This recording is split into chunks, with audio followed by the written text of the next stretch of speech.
চলুন আজকে আপনাদের সাথে শেয়ার করব স্পেনের ট্রেন ঠিক কেমন হয়। আমরা আজকে স্পেনের সেভিল থেকে কর্ডোভা মানে 140 কিলোমিটার যাত্রাপথ ওই 45 মিনিটের মতো টাইমের মধ্যে কভার করব। আর সেই ট্রেনের অভিজ্ঞতাই আপনাদের সাথে শেয়ার করব। জার্মানির ট্রেন তো অনেক চড়েছি, জার্মানির ট্রেনের অভিজ্ঞতাও আপনাদের সাথে অনেক শেয়ার করেছি। আর আজকে শেয়ার করব স্পেনের ট্রেন চড়ার অভিজ্ঞতা। তাহলে বেশি দেরি না করে শুরু করা যাক আজকে আমার এই ব্লগ।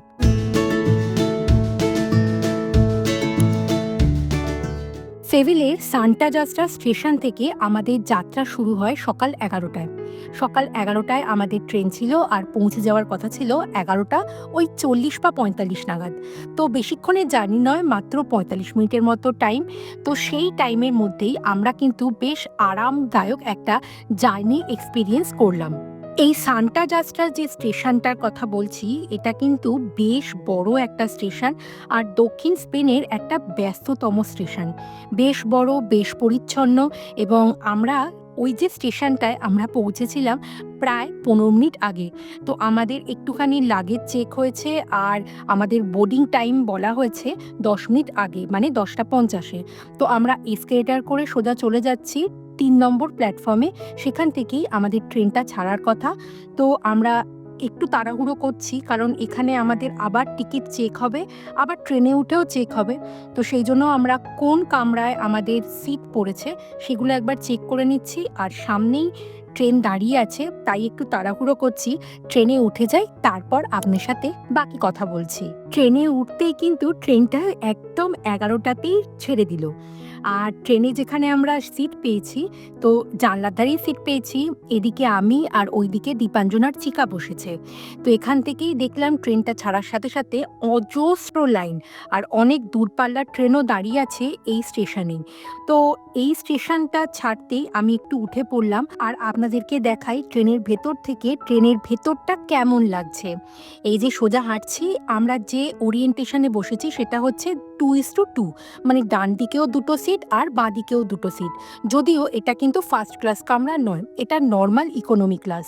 তো এই যে ওরিয়েন্টেশন, এটা কিন্তু জার্মানিতে আমরা যে আইসিই ট্রেন চড়ি সেটার মতোই, তবে এখানে যে সিটের কাভার সেটা কিন্তু ব্লু কালার, আর জার্মানিতে আইসিই ট্রেনের কালারটা হলো রেড কালার। ট্রেনটা কিন্তু বেশ চওড়া এবং বসার জায়গাগুলো কিন্তু বেশ চওড়া। ট্রেনের সাইকেল নিয়েও আপনি উঠতে পারেন, আর আমি তো প্র্যাম নিয়ে উঠেইছি। এটা হচ্ছে ট্রেনের ওয়াশরুম। ট্রেনের ওয়াশরুমটা বেশ পরিষ্কার পরিচ্ছন্ন আর বেশ বড়।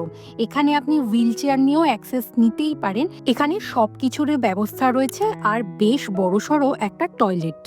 এই যে স্পেনের সেভিল থেকে কর্ডোভা যাত্রা করছি, এখানে যে হাই স্পিড ট্রেনটা চলে এর নাম হলো রেনফে হাই স্পিড ট্রেন।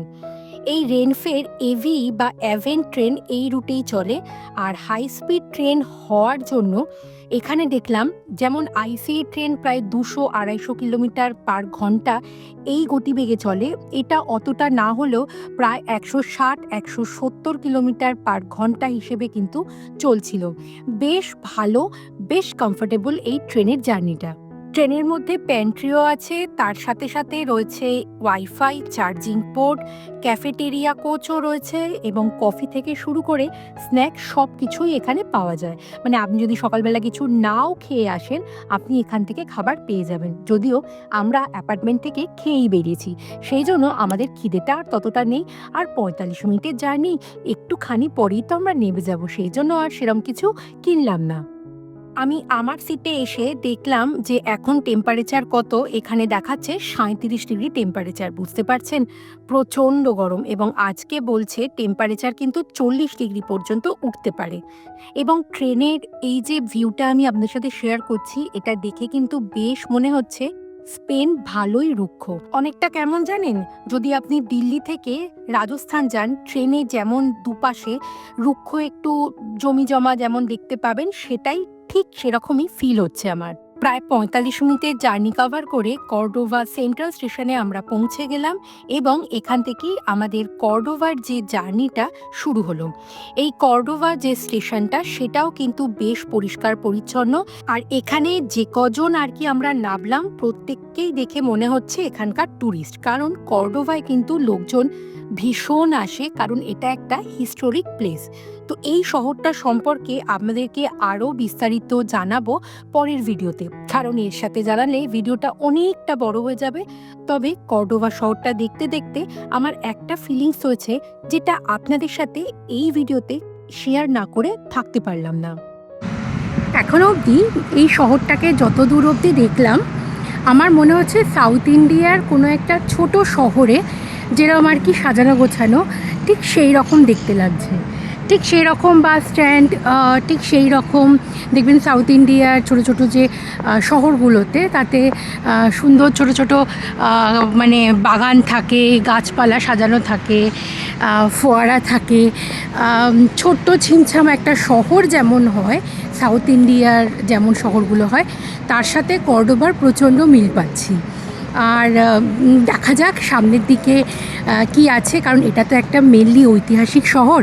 তো এই ঐতিহাসিক শহরে আসল যেটা ইতিহাসের গুরুত্ব যেটা, সেটাই আজকে আপনাদের সাথে শেয়ার করব। চলুন যাই।